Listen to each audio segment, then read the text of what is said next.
Okay, hello everyone. Welcome to the August version of the WasmEdge community meeting. Today is August 1st, so we are the starting of the month. Yeah, as you can see, it's still night here, and I'm still in Asia, and so so there's three I thought was very interesting topics today. The first we're gonna have Hydai, which is our the lead of our core engineering team, to talk about the 0.13 release. What's new. We are now finally on the regular release base schedule. So so we're gonna have a new release every couple of weeks. So that's so Hydai gonna talk about what's new in the 0.13 release and how would that impact developers. And then we'll have something I thought that was very interesting. Certainly generated a lot of response on Twitter.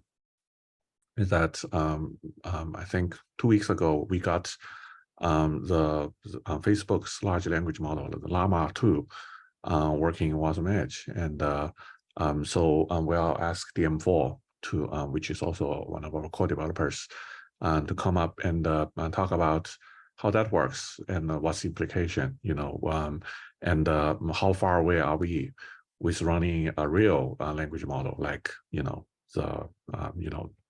series of models Facebook has published, and a lot of people are using today, right?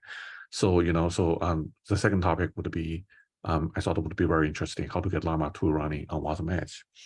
And the third topic is that we are currently recruiting the next batch of interns from the Linux Foundation internship program. We have 4 positions open, and I'm gonna go through those those positions, and so if you have questions and how to apply, you can ask at the end of this talk. Anyway, so let's get started. Hydai, please.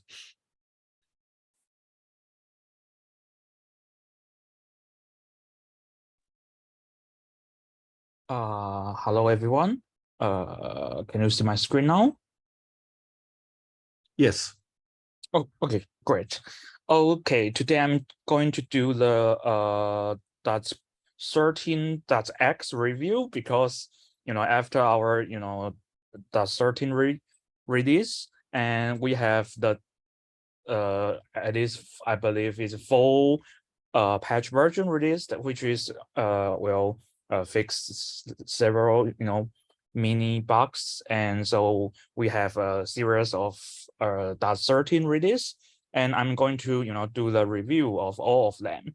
So the first one is about the command line tooling, and we are going to introduce a unified WasmEdge command line tools, which means you can now use the WasmEdge run and WasmEdge compile to do execute and to compile the WebAssembly and execute it. Okay, but for the compatible issue, so we still keep the original way to use it.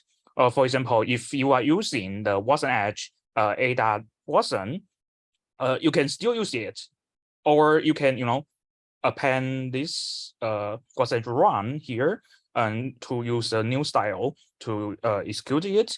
And for the compile, in the first you are using the WasmEdge C, which means the WasmEdge compiler. And after this release, now you can change the way from the WasmEdge C to the WasmEdge spec compile. Yeah, and this binary is still still kept, so you don't have to worry about you have to change the original way to use it. And about the C API, we bump the soul version now because we have some new API. And first one is that we are going to introduce host data. You can send the host data when you create a module instance now, and you can use the module instance get host data to retrieve the extra host data from the module instance. With these two functions, we hope to help the plugin or host function developers. They can keep their own spatial memory space for some for some special usage. Yeah, and we move the synchronous invocation from the VM layer, go deep into the executor layer. The reason is because that we have two ways to use our WasmEdge in the API level. One way is you are using a meta class called VM. It can tag the loader, tag the validate, tag the executor to all of the component will handled by the VM class. However, if some people want to control every details, they may need to use the loader, use the validator, or use the executor step by step. So we are going to enable that now developers can call the asynchronous execution in the executor level now. Yeah, and we also provide some help functions for the Windows command line, because the encoding issue on the Windows platform, actually we are retrieving that they are use the UTF-16. So we have to implement some help function allow the developers to convert the different encoding, to the UTF-8. And also we are introduced the new, unified tool API, which is just like I just, introduced in the toolchain part. Then let's talk about the plugin. The plugin parts, the first one is we are deprecated the WasmEdge HTTPS request plugin, and we are going to introduce a new plugin called the Rust TLS, which is just a replacement of the original one. And we also migrated some WasmEdge extensions, which is standalone binary tools called the WasmEdge image and called the WasmEdge TensorFlow and WasmEdge TensorFlow Lite. And we are going to make them all becomes our new plugins. So now you can use the plugin system to log these functions. And we are also made these plugins, we can support on the Linux, including the the AMD 64 platform and the ARM 64 platform. Also, if you are using the Mac OS, we are also support the Intel model and the Apple Silicon model now. And we have some new plugins want to introduce in this release, which is the WasI login.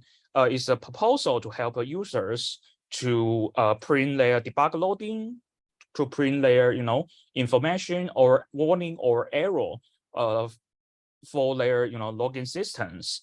And another one is we are going to introduce the OpenCV Mini plugin, which is a subset of the whole OpenCV library.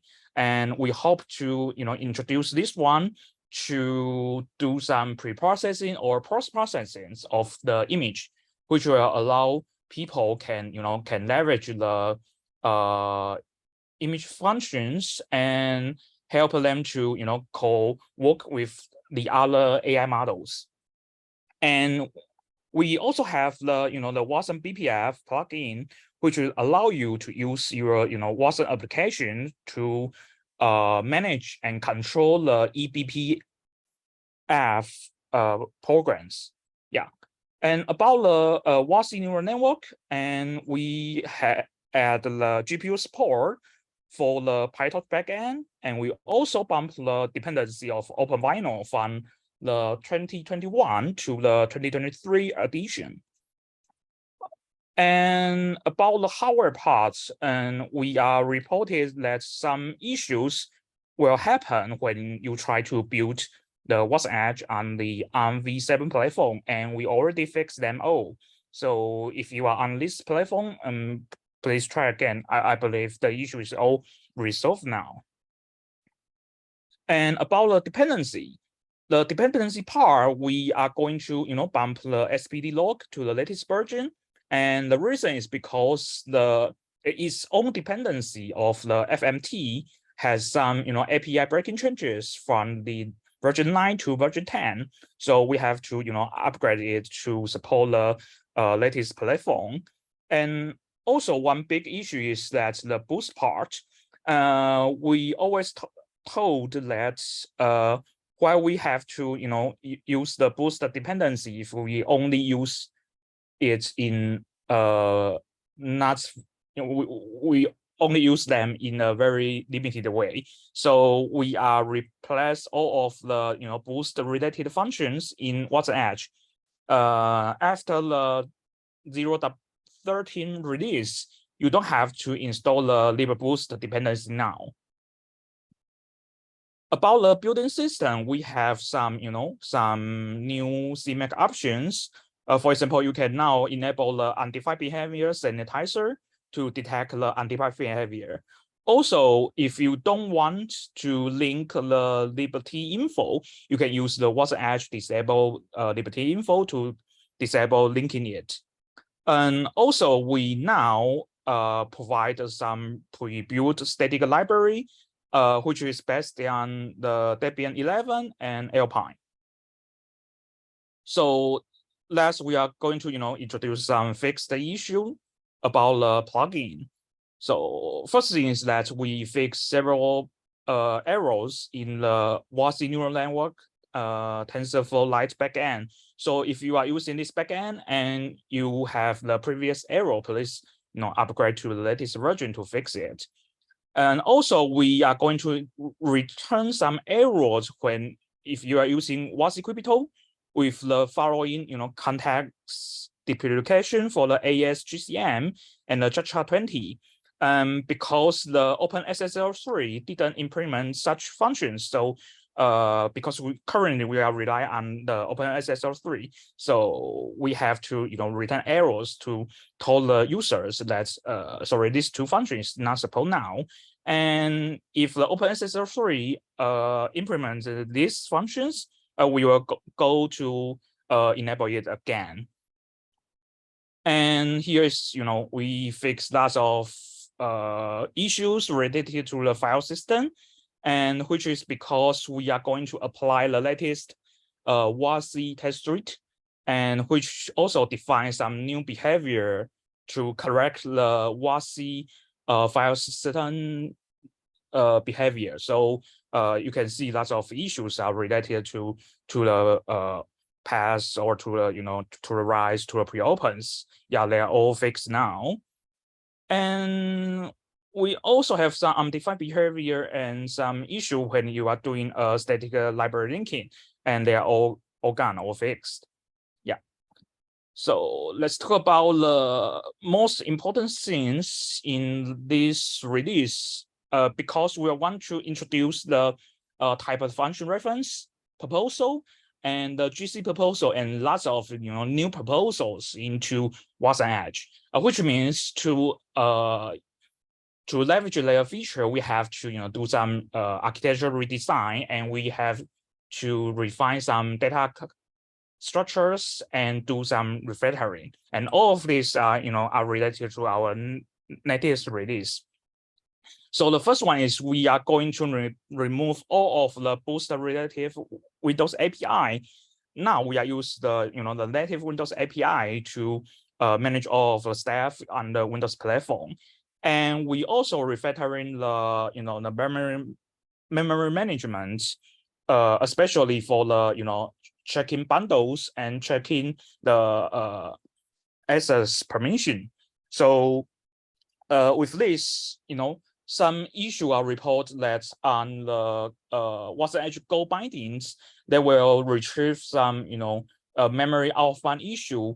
Some of them are fixed with this new version, and some of them are not. We are still figuring them out. But this indeed fix some of them. And yeah, we are going to have some refactoring, especially for the pull on off because we want to, enable the edge trigger configure to, to help some high performance circuit programming. Yeah.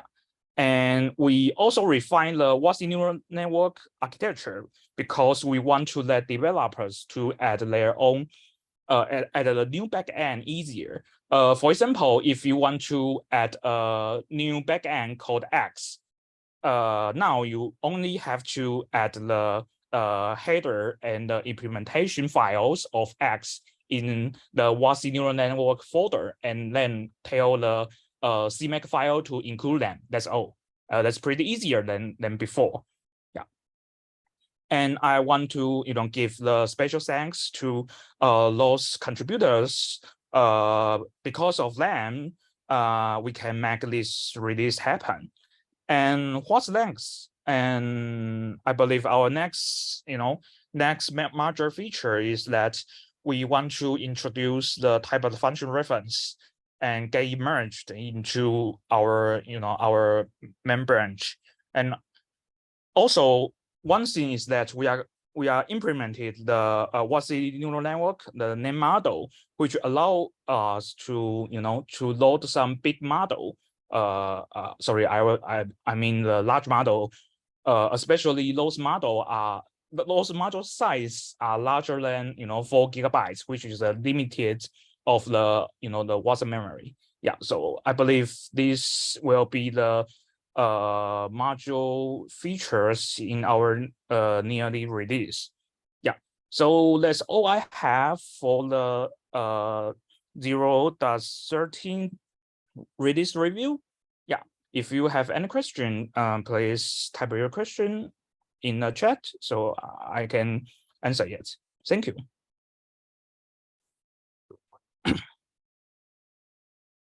All right, thank you, Hydai. That's a lot of work. As you can see, a lot of those things going on are internals of WasmEdge, so that we are better prepared to support some of the more complex proposals. I think, over time, those more complex proposals going to really differentiate WasmEdge and WasmTime from every other runtimes out there, because as we can see, they are really quite complex to support, like the GC, and without GC, you can't have things like new programming language support like Kotlin, or and without, say, with the type function, we can also do a wide variety of different proposals. And also with WasINN, there's named model would allow us to run large language models, which is the purpose of this this extension, this proposal. Speaking of which, I think that leads to our next topic: how to run a large language model, the Llama 2, on WasmEdge, and what are the limitations? First of all, how you do it, and second, what are the limitations, and how are we going to address that? So please, Diempo.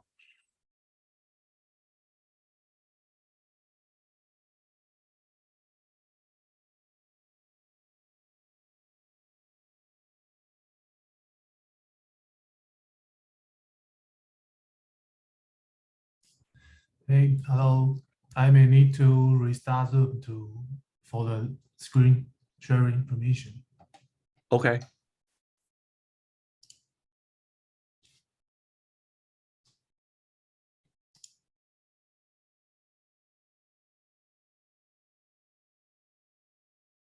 All right, we are waiting for him to come back with the right permissions.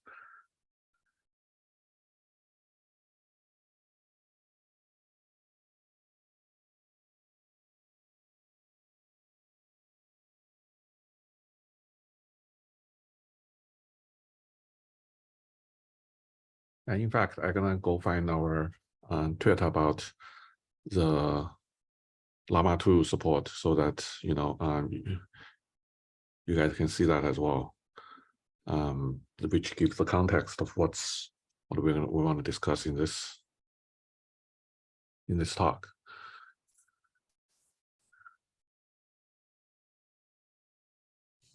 Come on.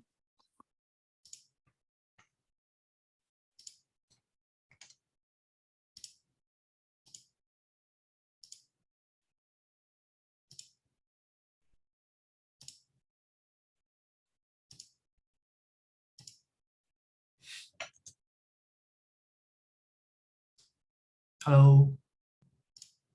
Hello, DM4.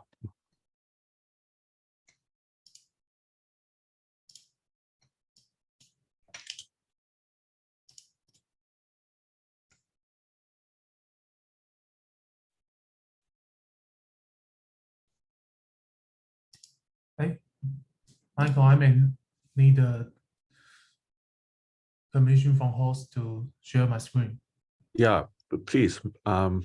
So who's the host now? Please give him the host. You can share your screen, Dimfo. Okay.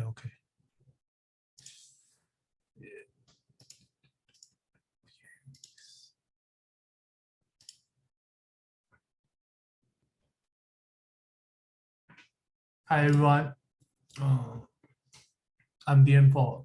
Today I'd like to share something about running Llama2.c with WasmEdge. The Llama2.c is an open source project. In this project, there's some tools that can training the Llama2 large language model architecture from scratch in PyTorch. Additionally, and there is a simple C program called run.c. This run.c file. This is about 600 lines of C code, and these programs load and inference the Llama2 models. And to compile this C file into the WasmEdge program, we need some standard library with Wasm support. For this here, we use the WasM SDK. To set up the WasM SDK,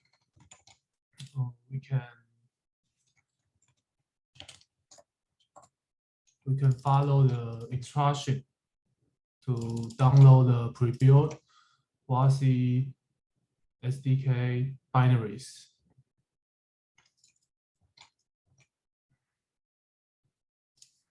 After set up the WasM SDK path, you can use cc-v to check is your WasM SDK prepared and check the version is correct. And now we can try to use this to compile llama.c. To compile its llama.c inference engine to Wasm program. First, we clone the llama2.c.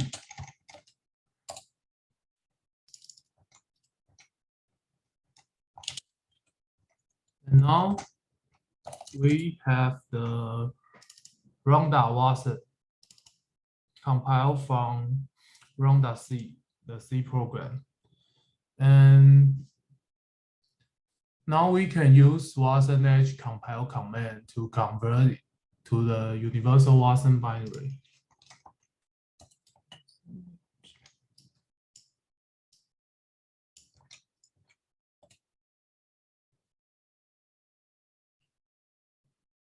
And that's it.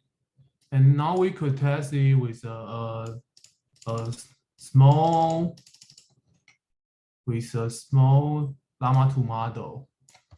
It's called storage model. It's trained from the tiny storage data sets. And after download the model, we can use WasmEdge to run the storage model and generate the output successfully Wasm runtime.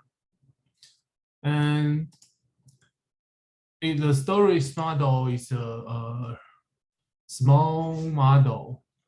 The Meta released the large Llama2 models. It's about 10 gigabytes. Let me see the 4 gigabytes, the Wasm memory limit. As Hydai mentions, we try to use the named model, like in the WasmEdge neural network to solve this. We may focus on this to make the WasmEdge could run the big Llama 2 models. Yeah, that's it. Thank you. All right, thank you, DM4. Yeah, so what I find really interesting about that is, as we have said several times, the challenge of doing AI really is not so much to do the inference, but to do the pre-processing and the post-processing. In this case, the pre-processing is turn the text into tokens and then turn them into numbers, so that the model can process them. And then the post-processing is to turn whatever the numbers generated by the model into tokens and then text, right? But as you can see, with large language model, it's actually quite simple because it's just unlike images and things like that, where you really need to do the processing. Turning text into tokens is not hard. So it's a couple hundred lines of C code will be fine. The challenge here really is that what we have demonstrated is to compile the model, the model inference application itself into WASM and run it inside WASM. However, as we know, WASM only have access to the CPU. So, through this approach, we wouldn't be able to run it on the GPU. That's one thing. And the second thing is WASM is not it simulates a virtual machine. It's not a very big computer. So it has the limitation of, if you remember, the old Linux system only have 4 GBs of memory, because that's how much the 32-bit pointers can address, right? So WASM has similar limitations. Because of those limitations, it is difficult and also perhaps unacceptable in terms of performance to compile, the entire large language model that's that was intended for the GPU to run is in WASM. So so the work that's demonstrated so far is missing. Well, it demonstrated that we can do pre-processing and post-processing just fine, and at sufficient speed. But the model inference part, I think, still needs to work on. And the hope or the light on the horizon really is the WasmEdge named language model, named model, the Hydai just mentioned. Meaning that we would take very large models in WasmEdge and run them on GPUs. That would allow us to complete the cycle and be able to run entire large language models, however they are, however big they are, in our WasmEdge applications. And the reason to do that is actually quite obvious, because in this context, we are using WASM as a Python replacement. So instead of running Python, PyTorch, and all its dependencies, it's several hundred megabytes of images, taking at least a quarter of a CPU and several GPUs in a non-portable container. We can put all of those in a very small WASM container, and the model itself would not actually live inside of the WASM file. So that's so the WASM file would be only, I would say, a megabyte or less. So that's and we would be able to run many of them on a single CPU, but they still require a lot of GPU resources. But in general, it'd be a much more efficient way of running those models. We really look forward to that, and we have numerous conference talks later this year for KubeCon China, and also for KubeCon North America, and also for WasmCon in Seattle in next month in September. We're going to talk about things like that. So that's super excited about the development. So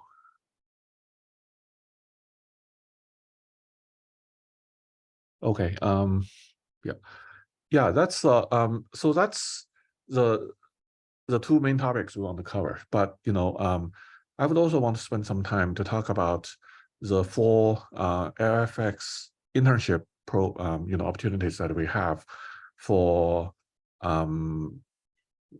for the next 3 months, right? You know, and all of I think most of them has something to do with AI because you know that's a very big focus in the context of WASM and also in the context of edge computing. So what I'm going to do is I'm going to share my screen and yeah, here. Okay.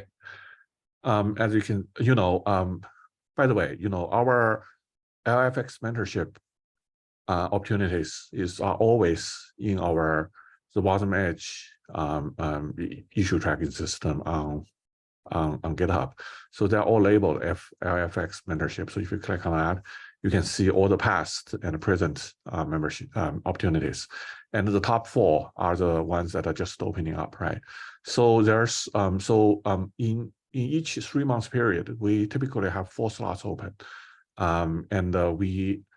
So those, by the way, if you're unfamiliar with those mentorships, they're like Google Summer of Code, you know, so it's open to students and young professionals, but you can only take one in your career. So you can't take, you know, you can't take a second one. If you have already done one, you can't do a second one. And you will be paid by the Linux Foundation. So they have, I think they have pretty generous pay that's based on your location. So, you know, so if you are living in a country with a high living cost, you get paid more, but, you know, for if you live in a country with low cost of living, you get paid less. So you know, so they have a scale. You can go on their website and look. So you do get paid. In my opinion, quite competitively for students, and you know, so there's a application process where you would apply, and we would judge and select one of the students. But you can, if for any reason you are not selected for this round, you know, you can always apply next time, you know, so there's, so the only limitation is that if you have done one, you can't apply again. But if you have not, you can apply, you know, until you're chosen, right? So, you know, that's so that's the basics of it. So for our, so different teams structure their internship differently. For us, we have find, you know, we really do need a pretest, you know, meaning that we ask the students to applicant to complete something that's related to the task.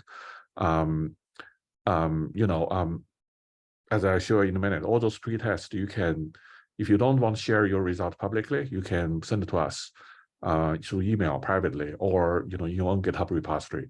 If you, but we also encourage you to share your solutions publicly, because those questions are fairly open-ended. So different people should have different solutions. You know, if someone just copies someone else's solution, it should be really obvious. So you know, that's so you know, there's a pre-test going on. So so let's see the 4 opportunities we have. So you can see 3 of them are AI related, and 2 of them are quite similar. One is to create a FFmpeg plugin, and the other one is to create an OpenCV plugin. So those are all very popular C-based libraries, and they are widely used in computer vision and you know, media processing.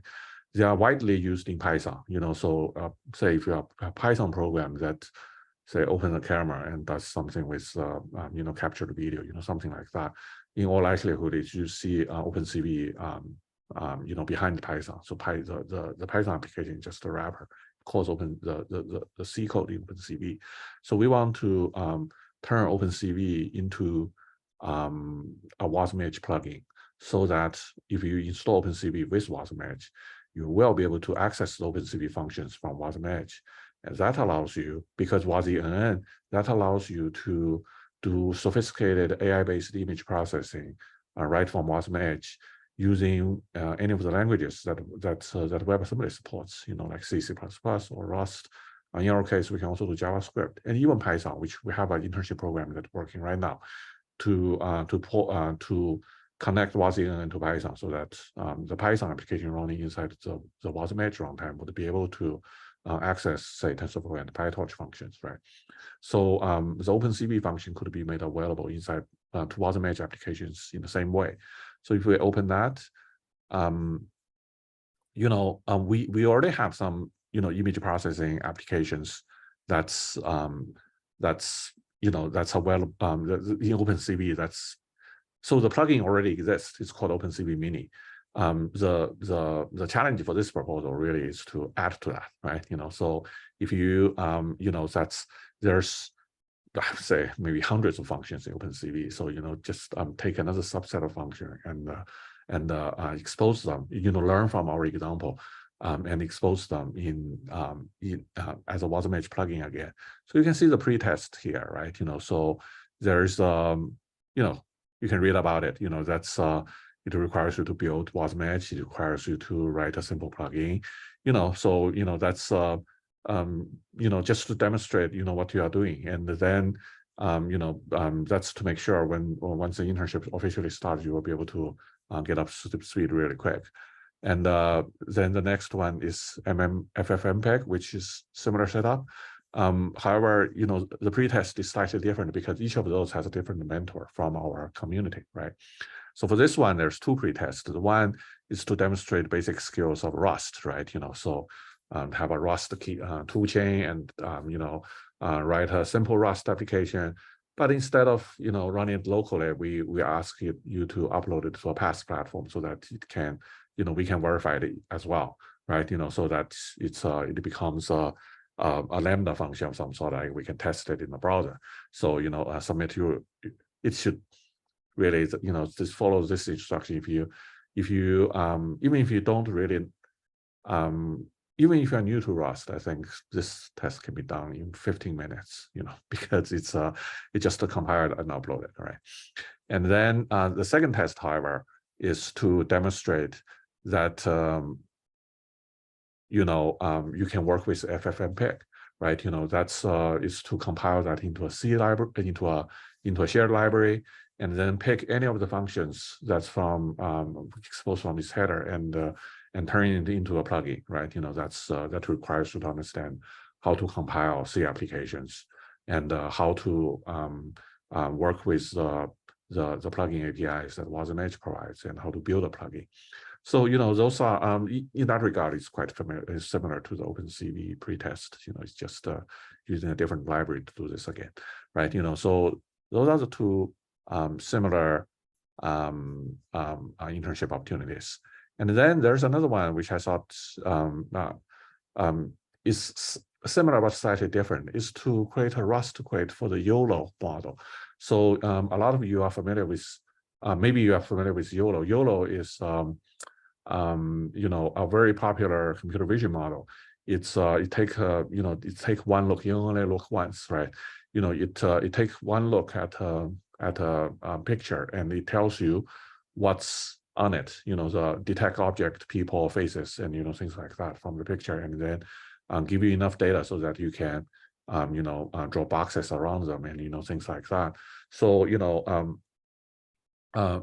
like I said, the model itself isn't that complex. The model itself just inference just one call. But what makes YOLO interesting and the application complex is the pre-processing and the post-processing. How do you turn those, say, if I have a video, how do you continuously draw boxes on top of this video to track this data, right? That requires a significant amount of audio and video manipulation.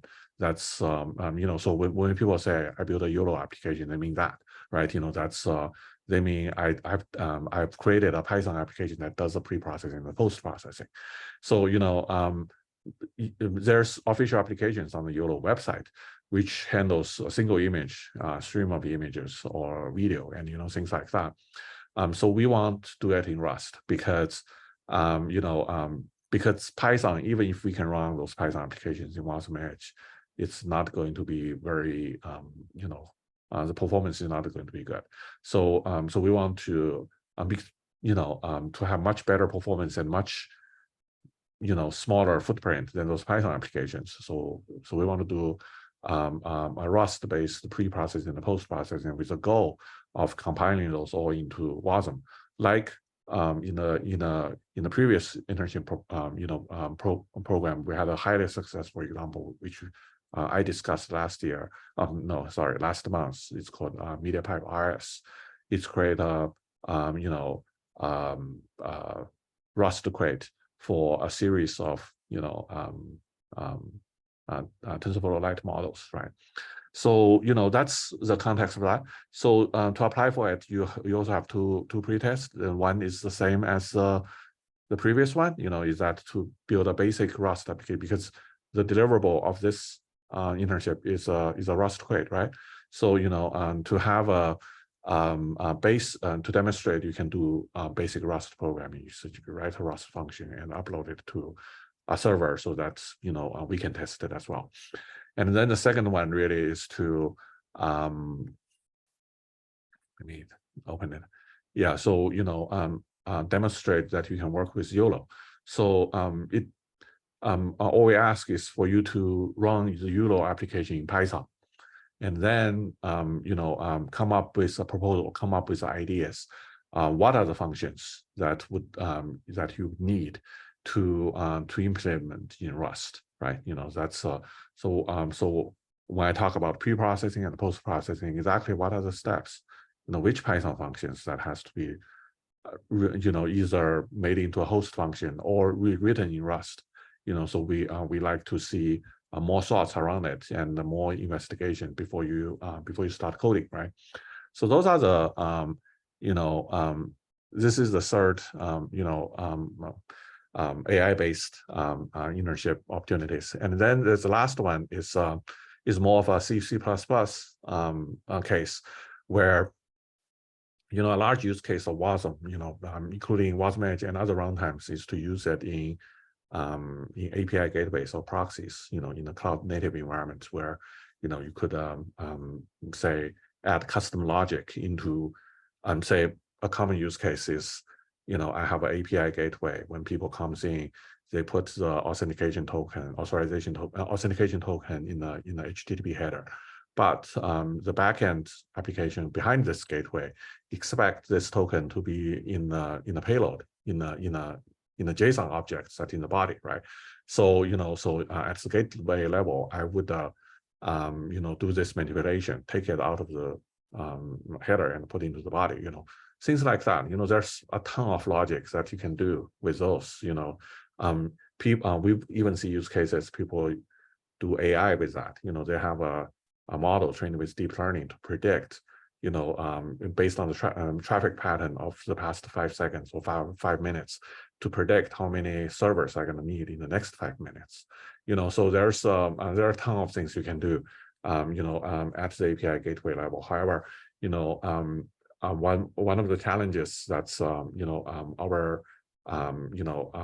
commercial users who's using this capability in large scale has been telling us is that it's difficult to turn on AOT in this context, because the complex build dependencies LLVM introduces for the Envoy proxy and WasmEdge. So there's some juggling you have to do in order to make AOT work. We thought it's a good opportunity for student projects, for someone who's just learning C++ and want to really do a production level and a real world use case, to come and make it work. In principle, there's nothing. It's not rocket science. It should work. It's just it may need some experimentation and may need some and try and error. So I thought that's would be a great student project. So those are the 4 projects that we have, and if you are interested, do get in touch. Complete those pretests and apply through the LFX mentorship website. We get all the applications, we review them, and like I said, if you are not selected, don't feel discouraged. You always apply again, until you get one, right? And after you have done one, you can't do it again. So you can't do another one. So that's so for the for you, if you are persistent, you should be able to you'll be able to get it, right? So yeah, that's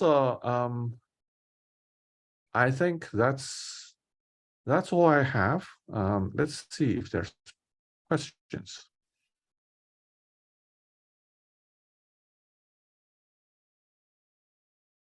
Okay, so we have a couple minutes left. We started a little late, So, we have 4 minutes to the hour.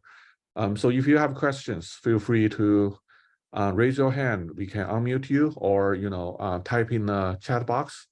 Or, if you prefer to ask us on GitHub, that's, where to find us.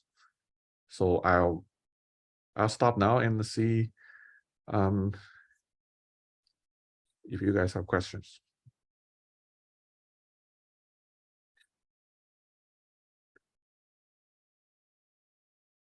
So the question is there any criteria other than pretest for the selection process? There's no, the pretests are, if you look at those pretests, those are fairly open-ended. There's, you can give really elaborate answers, or you can give very short answers, right? So in the end, we typically, based on the quality of the answers that are given to the pretest, to determine, who we're going to select. That's basically the process. So there's no hard criteria, but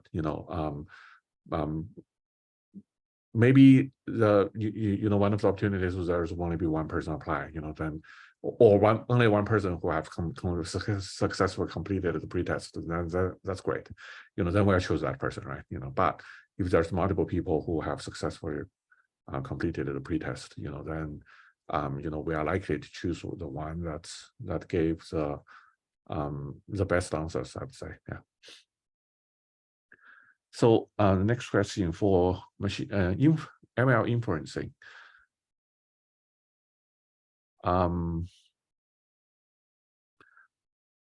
So the question is about large models, right? So it's the medipihe models, as we that's our GitHub repository, are like, I think, under 100 megabytes. Each of them is 40, 50 megabytes. So so for the large models, like I said, there are, I think the the 7B models was like 22 gigabytes, something like that. The 60 B billion parameter models is huge. It's hundreds of gigabytes, right? For that's why we need the named model extension to WasmEdge. Once we have that, I think we will soon have it, and we will be the first runtime to have it. I think WasmTime may be implementing that, because we want to make it the WasmEdge standard. But that really is a prerequisite of running large models, and I think we're really close. We are maybe a month from now, in September's community meeting, we will be able to show the regular Llama 2 model running on GPU in WasmEdge. So at least that's the hope, right? Okay, so is it okay if I use WasmEdge from source with plugins?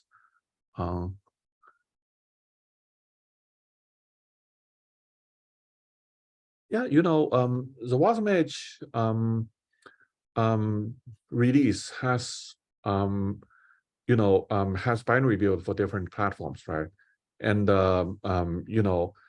so the only requirement really is that the WasmEdge runtime and the plugins and the dependencies to the plugins. For instance, let's give an example: TensorFlow, right? Or PyTorch, or TensorFlow Lite, right? That's, you would have WasmEdge, and you have the WasmNN plugin for TensorFlow Lite, and the TensorFlow Lite itself. So the three pieces of software has to be on the same version, or on the compatible version, and also they all compile to the platform that you are trying to deploy on, right? So say if you want to deploy on Windows, but the TensorFlow library you downloaded is for Linux, then it won't work, right? So we have improved the installer significantly so that it would handle those for a lot of use cases. So that's I can't answer the question generally, because I'm not entirely sure it's going to work in all cases all the time. But if you see any problems, if you a certain combination that you find doesn't work, I'd encourage you to try and let us know if it doesn't work, right? We're gonna improve our installer to make sure edge cases like that are handled, right?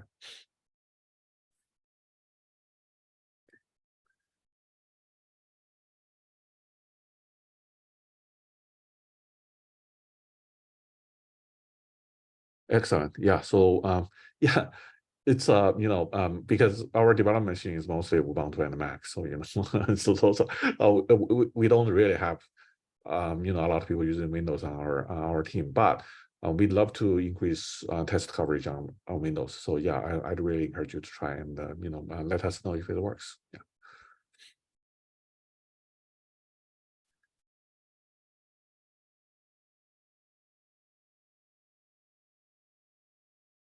All right. So I guess that's 2 minutes past the hour. So I guess that's it for today. Thank you so much. And as usual, we're gonna see you around in the community. And if there's anything you need help with, if you find any problems, find anything wrong with the documentation, anything wrong that doesn't work or doesn't, just let us know. Thank you. Yeah.